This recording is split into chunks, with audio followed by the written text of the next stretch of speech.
Hello everyone, this is Randy Clough, and I would like to welcome you to our event today, Improving Medication Adherence and Reducing Costs, Targeting Populations for Value-Based Insurance Design. Our speaker will be Bobby Clark, Senior Director, Clinical Outcomes and Analytics at Walgreens.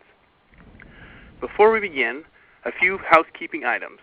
If for any reason you experience technical difficulties with the web portion of today's presentation, please print off the PDF version of the presentation that was included with your dial-in instructions.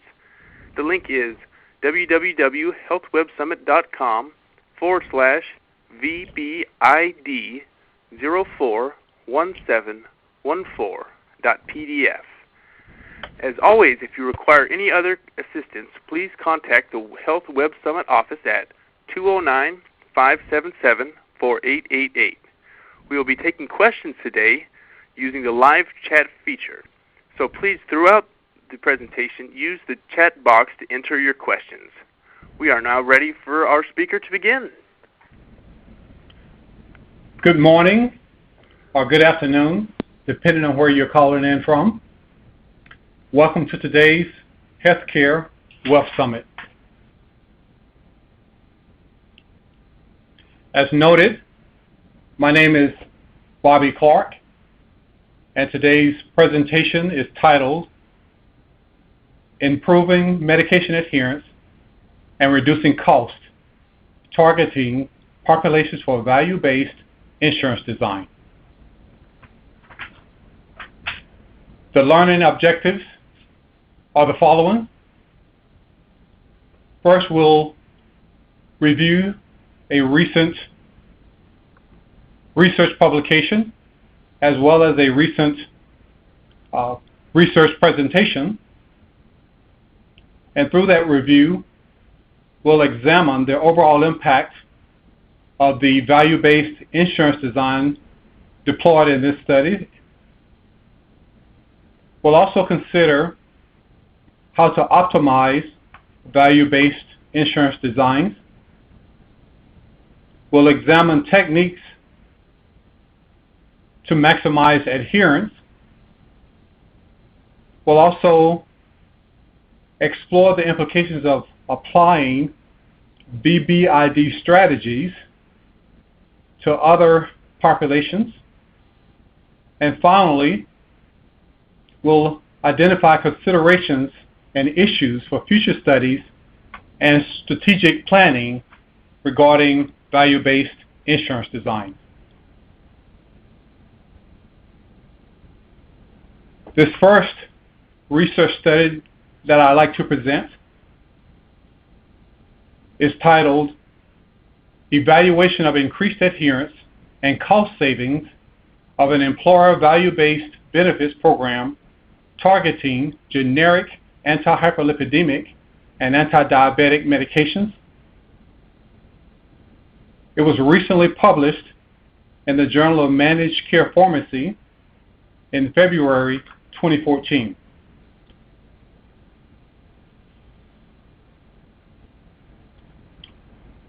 As you may know, non-adherence to medication therapy is a major problem across chronic therapies, and non-adherence has been related to adverse outcomes and increased medical costs. In addition, an inverse relationship has been shown to exist between increased adherence and lower cost savings.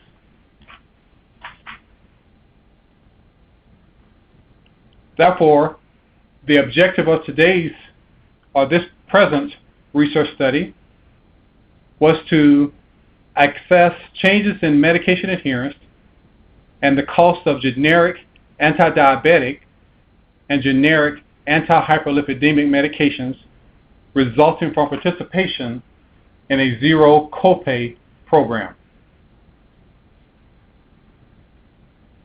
We used a retrospective pre-post comparison group study using propensity score matching.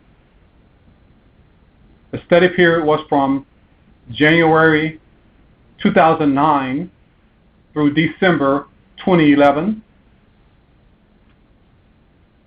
in order to be eligible for this program,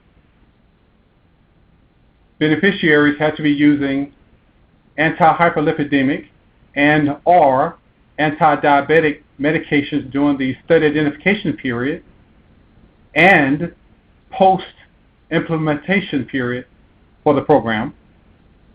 Our primary outcomes were medication adherence as measured by proportion of days covered, PDC, and our second primary outcome was medication cost.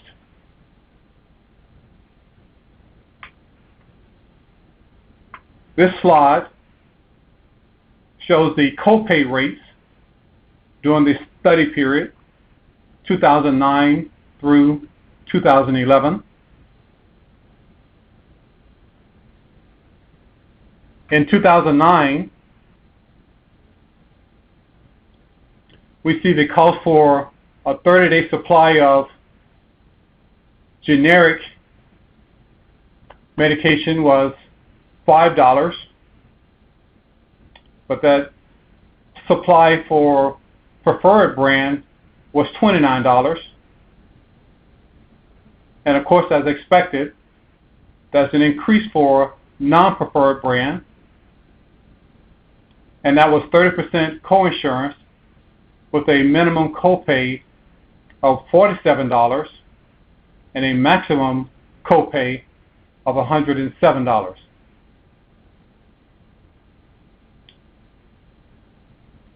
We also see that for a 30 to 90 day supply, of course the rates got better. During 2009, you can receive a 30-day supply for $12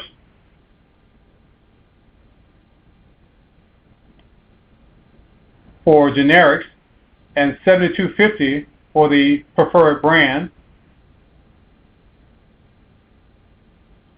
And of course the coinsurance increased, 30% coinsurance plus a minimum copay of $117.50 and a maximum copay of $267.50.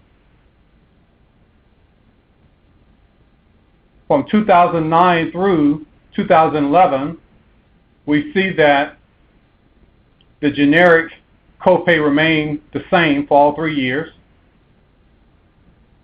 However, there was a slight increase in the preferred brand copay. It increased to $30 in 2011 for a 30-day supply to $75 for a 90-day supply in 2011.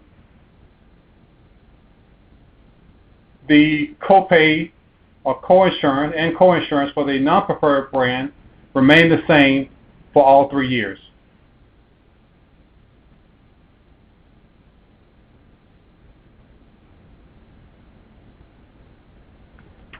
This next slide lists the generic medications covered by the zero copay program.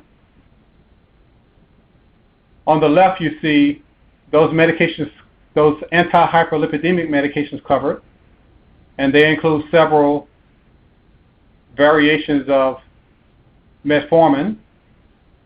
And then on the right, you see the anti-diabetic medications covered, and they include the popular lovastatin and pravastatin.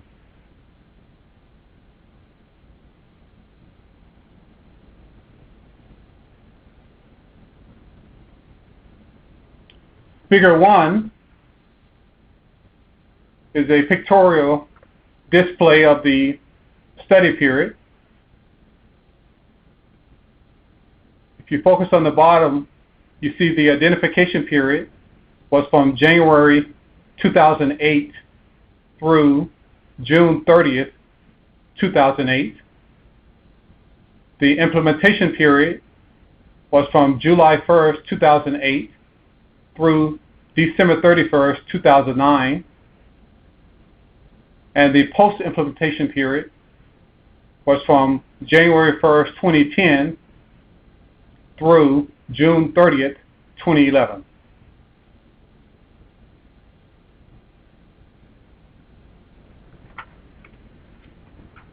Figure 2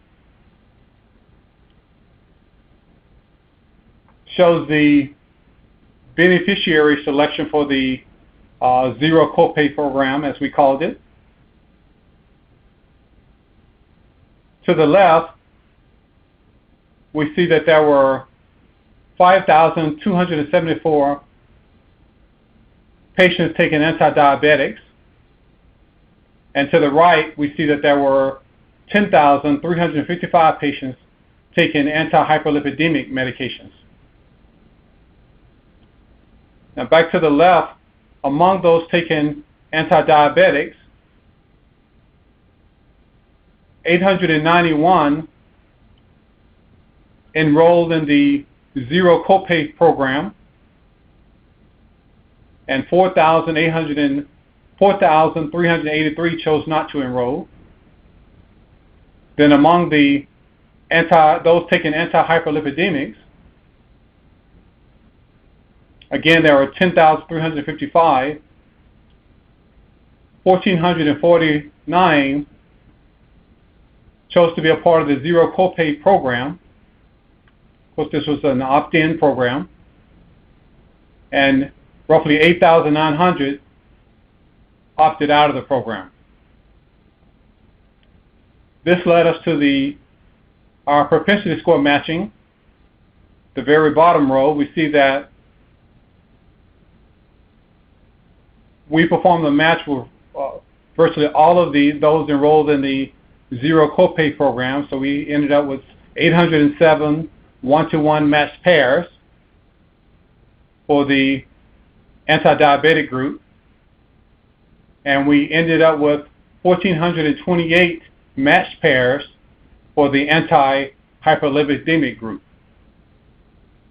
The variables that we matched on included age, gender, comorbidity, pre-period adherence, and as well as whether or not you were on anti-diabetic and or anti-hyperlipidemic medications, or both.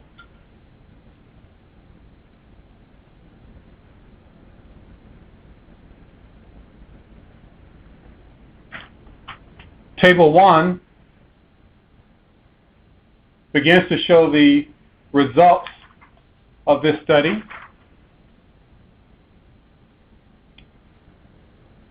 We first focus on PDC and percent change in gap of 180 days or more. First, we look at the anti-diabetic group. You see the number 1740. That's just 870 matched pairs.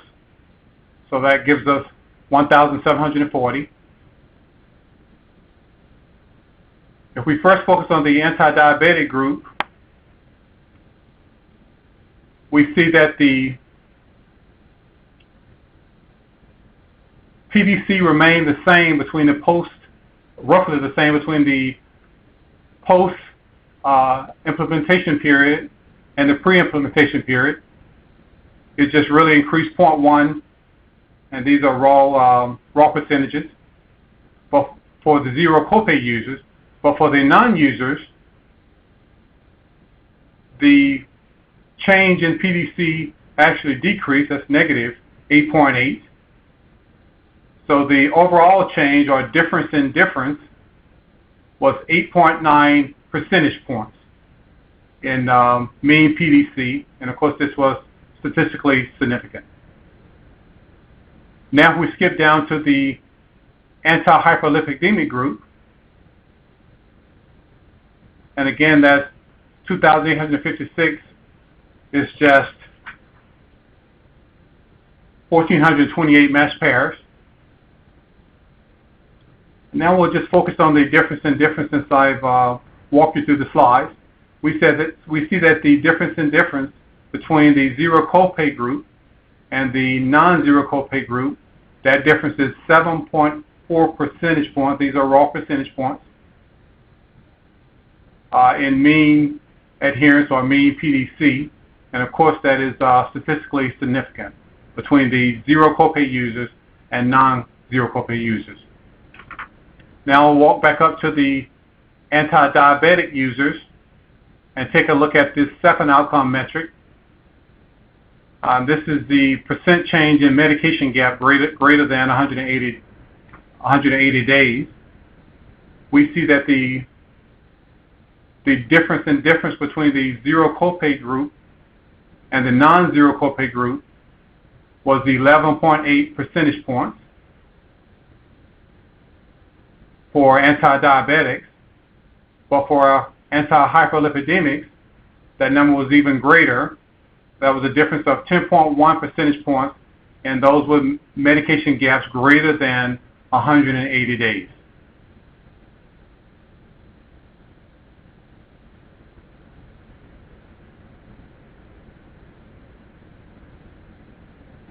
Table 2 presents our cost outcomes. And first we'll take a look at anti-diabetic, and the first cost outcome measure is PMPY, per member per year change. And the figures you see there are differences in dollar amounts. So if we take a look at for among zero copay users, the mean change from the pre-period to the post-period, that was an increase of $581 in the cost, medication cost. We see that roughly the same increase among non-zero copay users of $584. And of course, this difference is not statistically significant. So that was just a $3 difference between the zero copay users and the non-users for anti-diabetic users, among anti-diabetic users. Now if we skip down to the anti-hyperlipidemic users, we see the per member per year change was $93 between the zero copay users and non-zero copay users. This indicates that there was an increase among zero copay users of $51 in medication costs, but the increase among non-zero copay users was even greater, $143.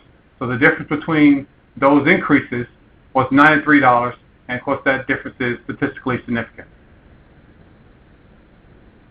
Now if we go back up and take a look at the cost, another measure of another outcome metric of cost, and that is cost change per 30-day supply of the medication. First, let's take a look at anti-diabetic users. And so for a 30-day supply, the cost increased by $3 for a 30-day supply for zero copay users, but it increased even further. That was even a greater increase among non-zero copay users, and that difference was $7, and that difference is statistically significant and meaningful, by the way. And now finally we'll look at the anti-hyperlipidemic group, and that same metric, we see the difference in differences is $5, and that difference between the zero copay users and the non-copay users is statistically significant.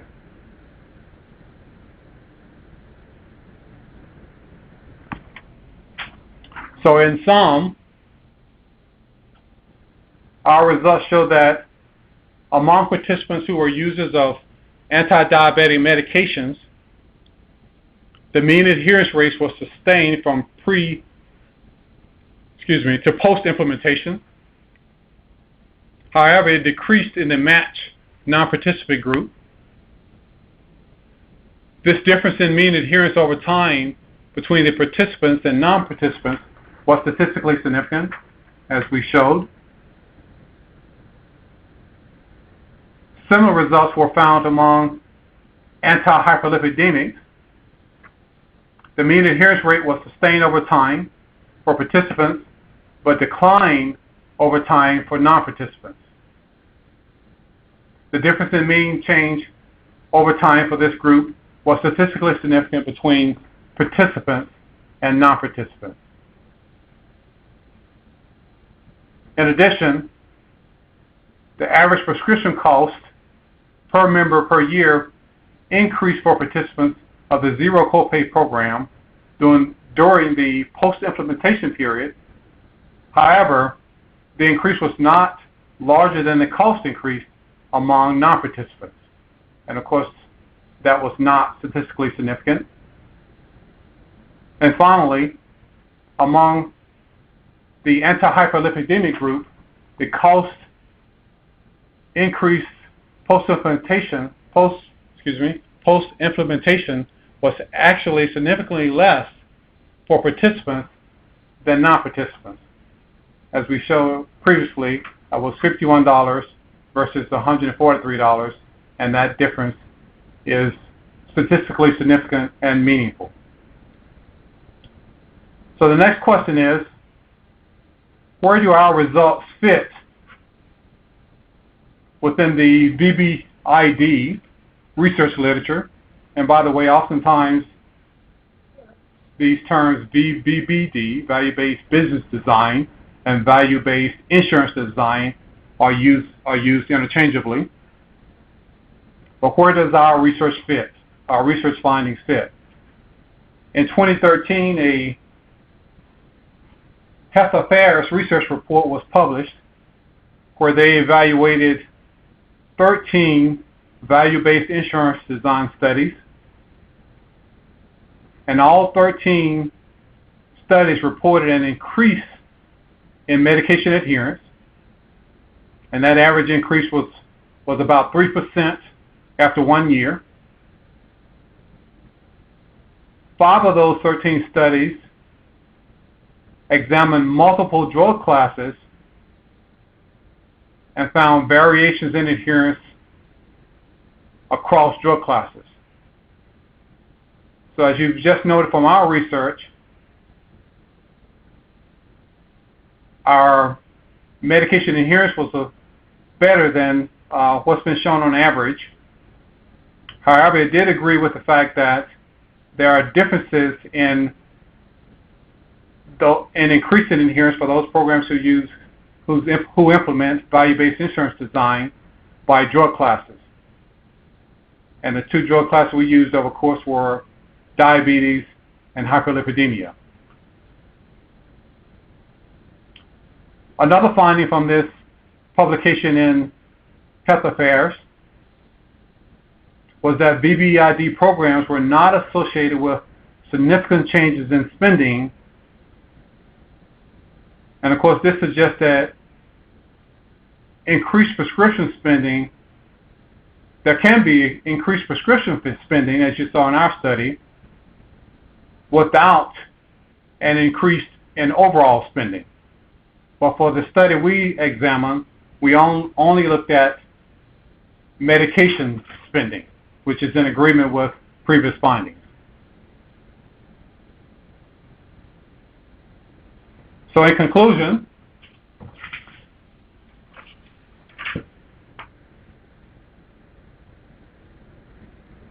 our study demonstrates that a value-based benefit design program can have a positive impact on adherence and cost outcomes among those who participate compared to those who do not participate.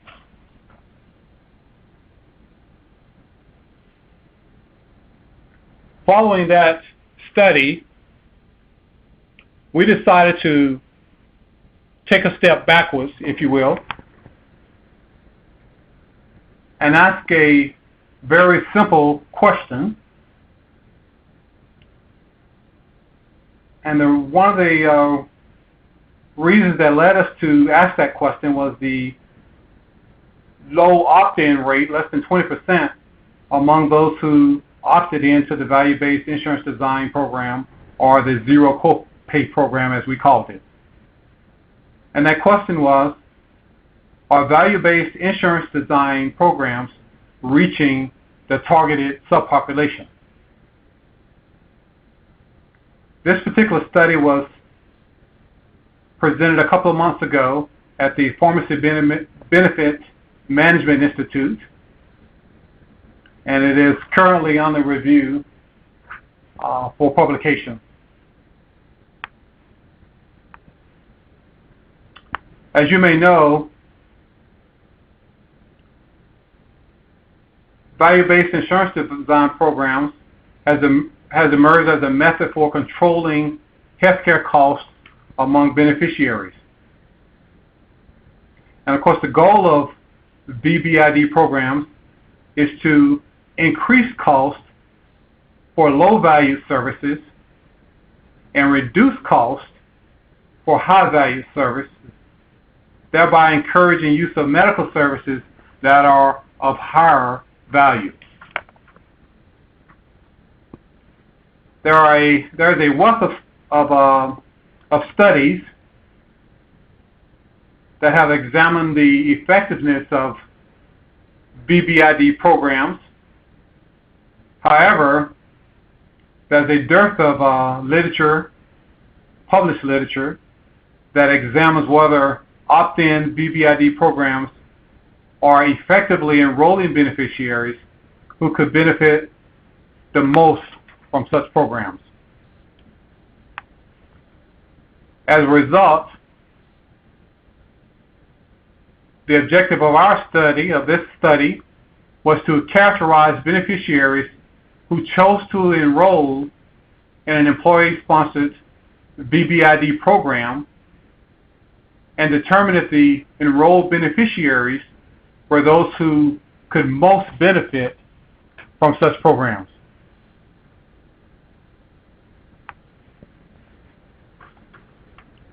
This was a retrospective cross-sectional study, and the study period the VBID program was implemented in January 2010. And again, this was the zero copay program, which removed the copayment for generic anti-diabetic and anti-hyperlipidemic medications. In order to be eligible for the program, beneficiaries had to be taking diabetic and/or hyperlipidemic medications, and they were required to participate in a case management or wellness program in order to receive that benefit. For this study, patient characteristics were determined during the 12-month baseline period prior to the enrollment start date.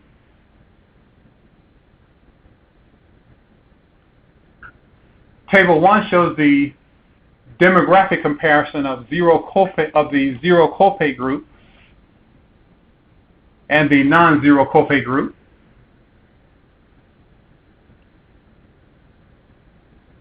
We see that those in the zero copay group, and again, those who chose to enroll in the program,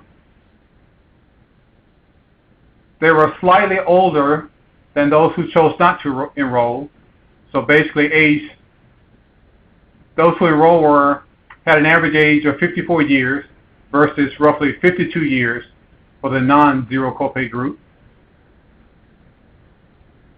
There were more males, 54% of the group were male, who enrolled in the zero copay group. 49% were male who chose not to enroll.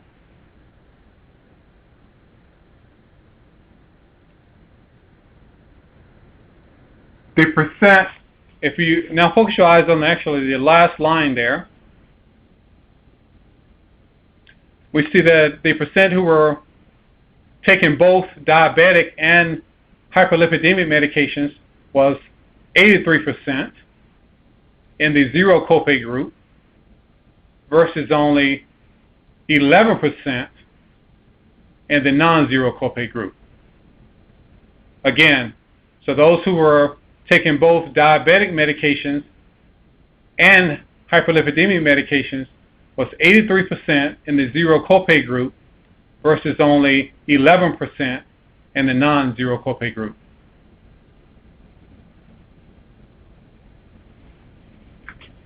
Table 2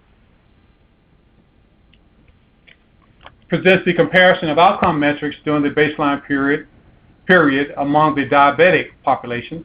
So first we'll just take a look at the diabetic population.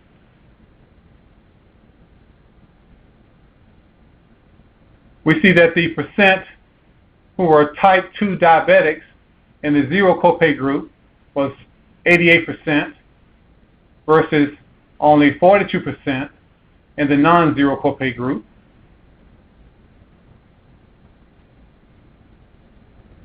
Also, those with low adherence, and we define low adherence as a PDC of less than 85%. In the zero copay group, 30% had low adherence versus 55% with low adherence in the non-zero copay group. And of course, high adherence is just the opposite of that. So we'll move down to 1 year PDC. So the mean PDC in the zero copay group at baseline, so this is 1 year PDC prior to enrollment, that PDC was 87% versus 74% in the non-zero copay group. And of course, this was statistically significant. Now we'll move down to comorbidity count. For the zero copay group, on average there were 4 comorbidities among that group. And on average, in the non-zero copay group, that was 1.5 comorbidities on average. Now medication dispensing rate, generic dispensing rate,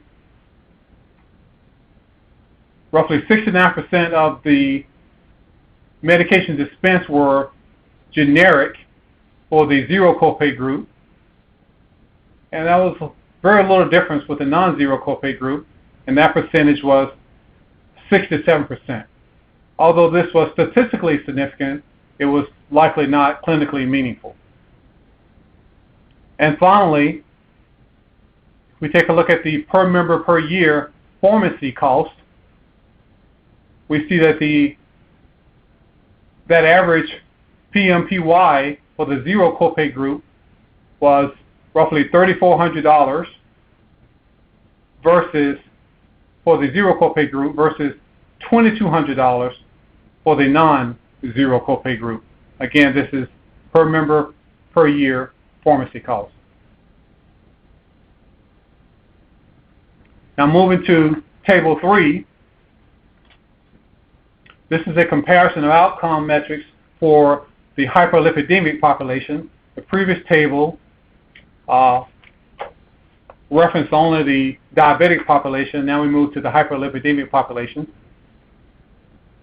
We'll begin with low adherence. Again, that's PDC less than 85. And we see that 34% of the zero copay population had low adherence versus 45% of the non-zero copay group who had low adherence. Now if we move down to the average PDC,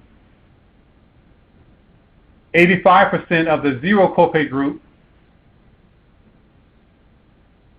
not 85%, excuse me, the mean PDC for the zero copay group was 85% versus 78% for the non-zero copay group, and that difference in mean PDC was statistically significant. Now down to comorbidity count. The average number of comorbidities among the zero copay group was 4.1 per person, compared to only 1.9 for the non-zero copay group.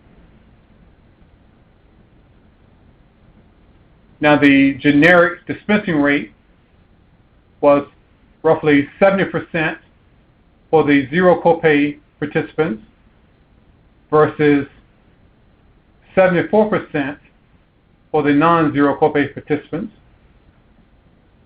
And finally, the per member per year pharmacy cost was $3,400 for the zero copay group versus approximately $2,000 for the non-zero copay group.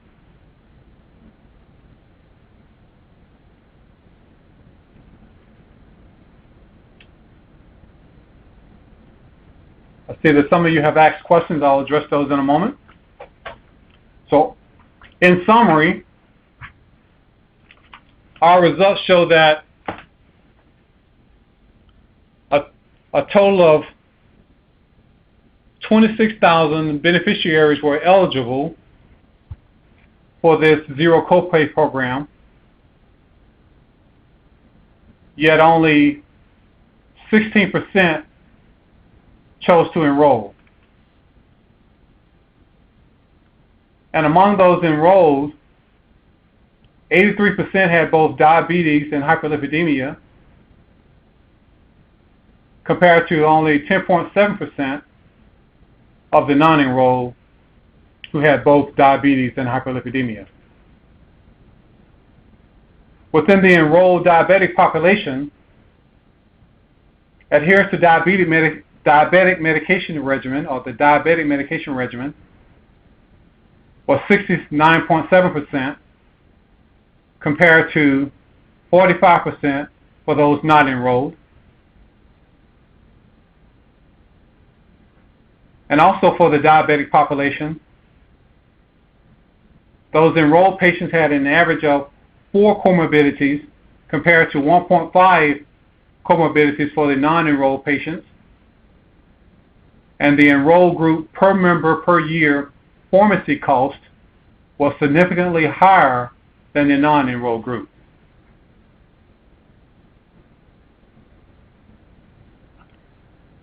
We had similar findings for the hyperlipidemic group. The enrolled had higher adherence, 64% versus 55%. A higher comorbidity count, 4.1 versus 2.9, and thus higher per member per year medication cost, $3,400 versus roughly $2,000. And last, the generic dispensing rate was roughly the same for the enrolled versus the non-enrolled diabetic population, yet within the hyperlipidemia population, more of a difference existed between the enrolled and non-enrolled.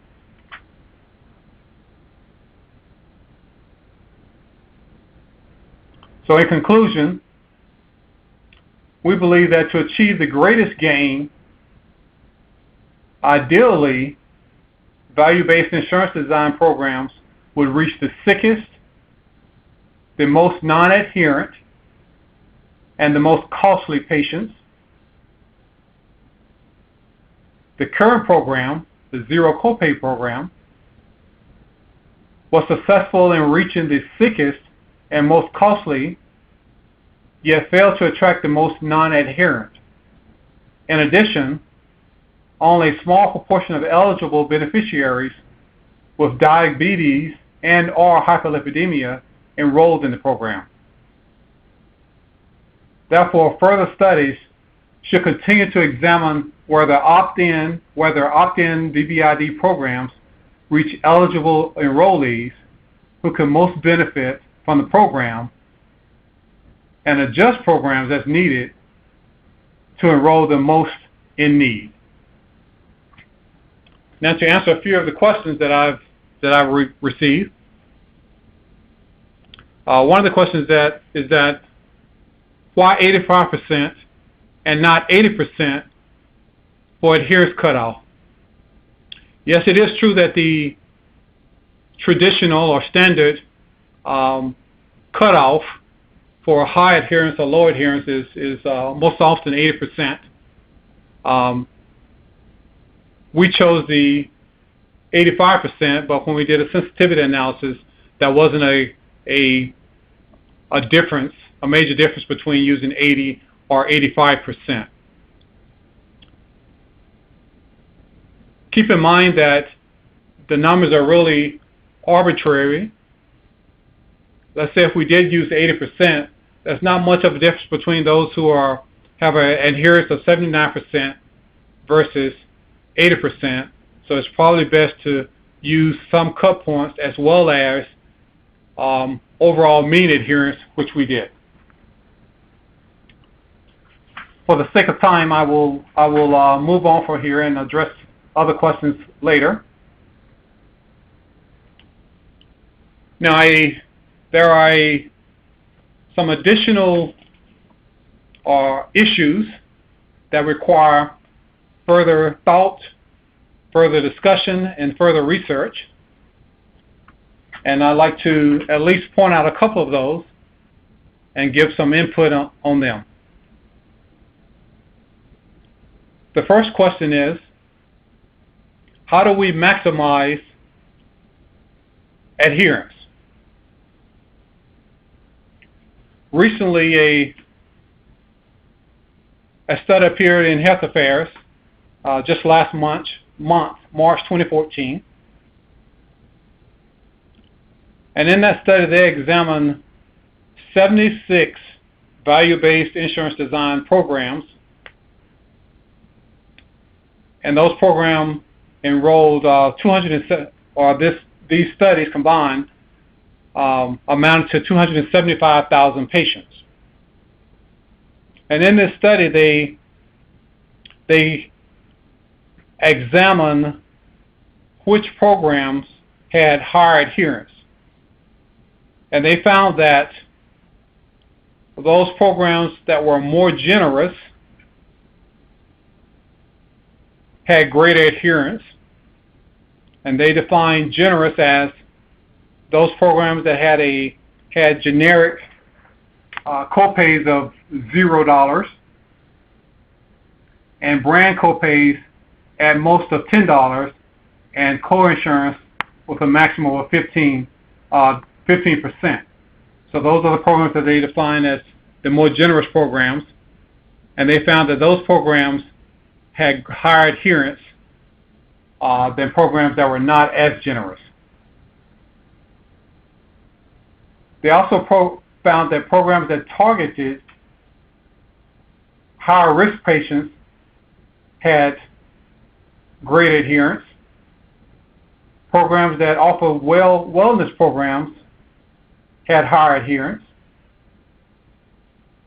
Programs that did not offer disease management had higher adherence. And programs that offered mail order services only had higher adherence.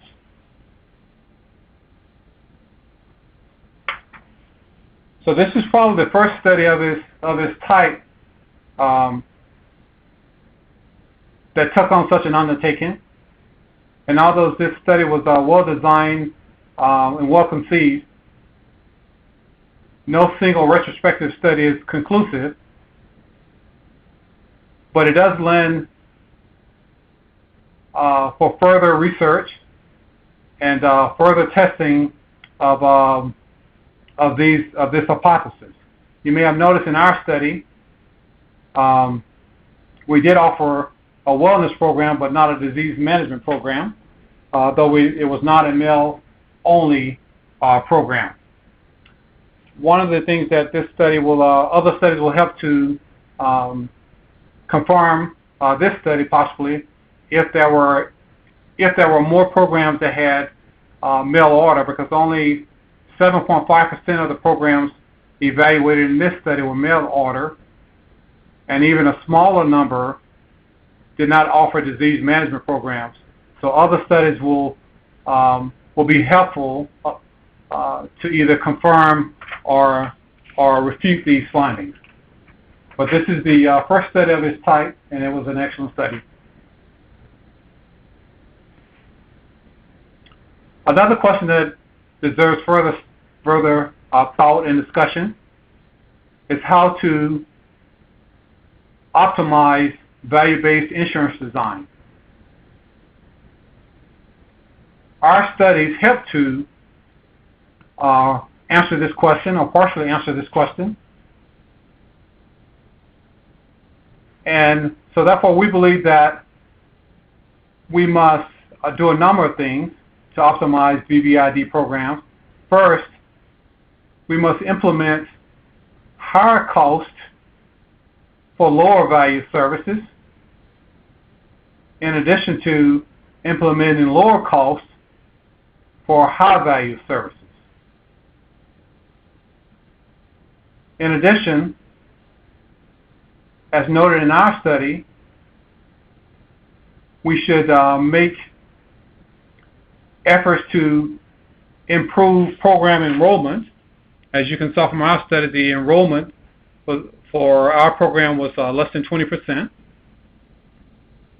In order to optimize VBID, we also must target the most non-adherent and target the most sick and most costly beneficiaries in order to optimize our VBID programs.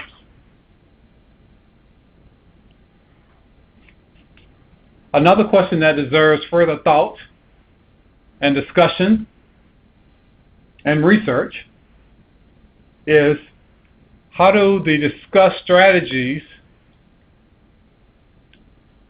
that I displayed in a couple of slides ago, how do the strategies apply to other populations?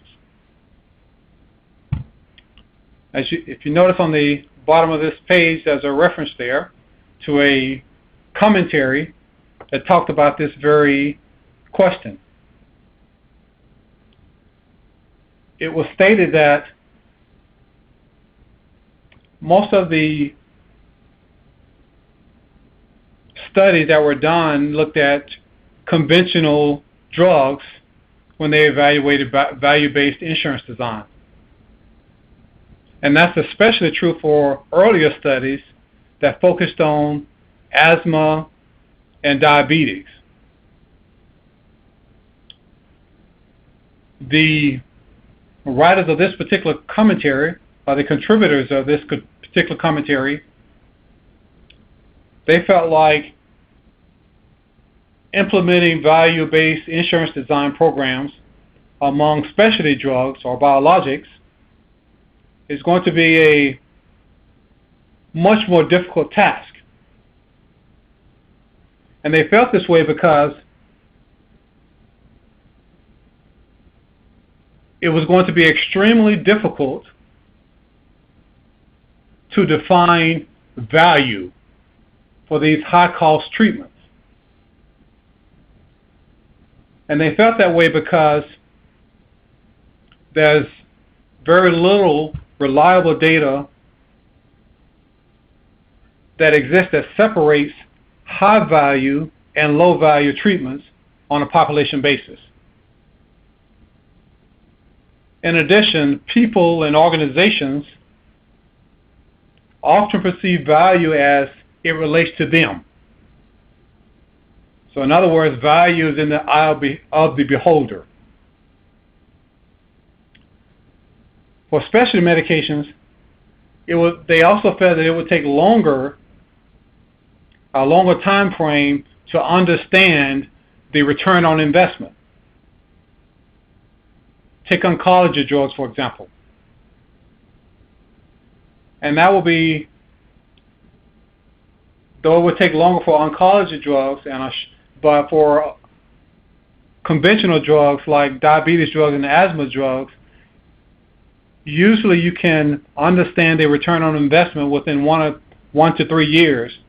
But for specialty drugs like oncology drugs, it would take a much longer period to understand the return on investment. And therefore that adds to the difficulty of implementing value-based insurance designs, because it will take in longevity on the part of the employer to implement such programs and stick with it. And finally,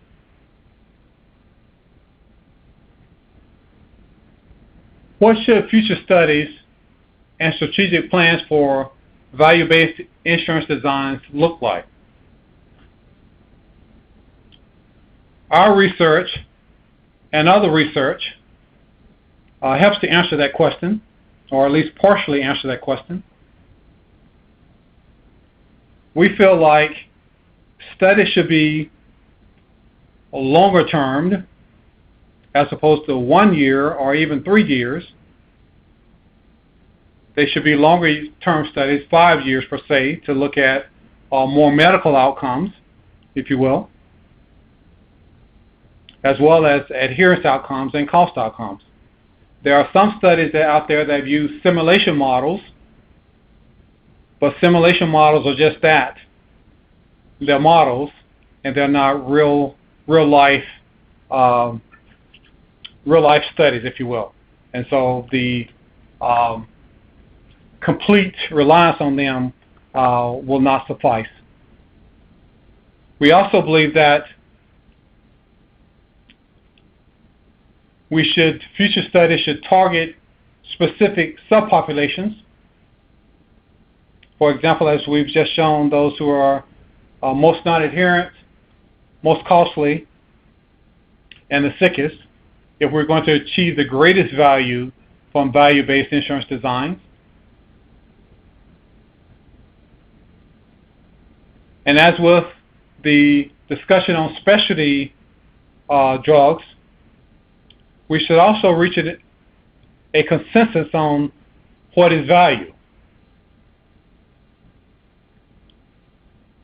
Of the last 2 or 3 years, there have been more studies trying to do comparative effectiveness research, so that will help to determine what is value for a particular treatment. And last, most studies dealing with value-based business design, including our very own study, primarily looks at medication adherence as an outcome, but future studies should expand to other outcomes, medical outcomes, and additional cost outcomes, not just medication costs or medication outcomes, but also health outcomes. So we believe that these are future studies should concentrate on these particular areas.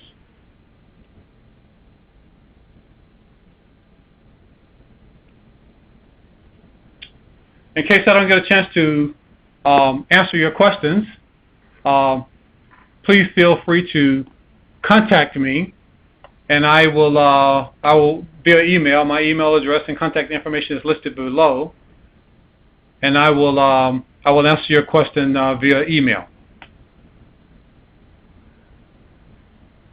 One of the questions that's been asked is, was there a drawback in the zero copay design that would cause someone not to opt in? Like any opt-in program, whether it's a VBID program or some type of managed care program, it takes effort and commitment. And so it takes something that was no drawback into it. It saves money, but it takes commitment even to enroll in the program. In addition, more people might have enrolled if there was a greater reduction in cost. Yet, as we've shown in the publication, the 2014 publication in Health Affairs, a generous program for generics was considered those that had zero copay, and even if that copay went down from $5 to $0. So that was no particular drawback. It's just that anytime patients opt in, there's an opt-in program, the probability of enrolling decreases versus if there was just an opt-out program. It's just it's just human nature. Let me see if I can get another question in the couple of minutes that I have.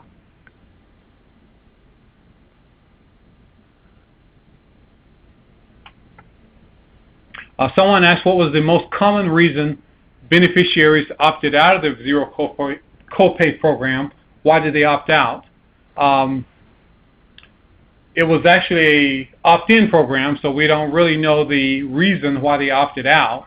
It was an opt-in program, and we didn't, at least for this particular study, we didn't analyze that particular information.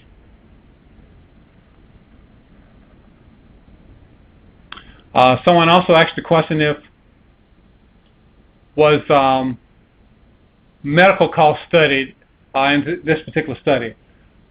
No, not in this particular study, but we have studies planned that will also investigate medical costs combined with pharmacy costs. And we hope that when we combine the two, both pharmacy costs and medical costs, we will see that there's either the cost will be negligible or there will be costs will reduce for those in the value-based insurance design programs. Okay, with that, I'll turn it back over to the moderator. And if you have additional questions, please feel free to contact me, and I can answer your questions via email or telephone. Thank you very much. Thank you. The link to this Health Web Summit is www.healthwebsummit.com/VBID 041714.pdf.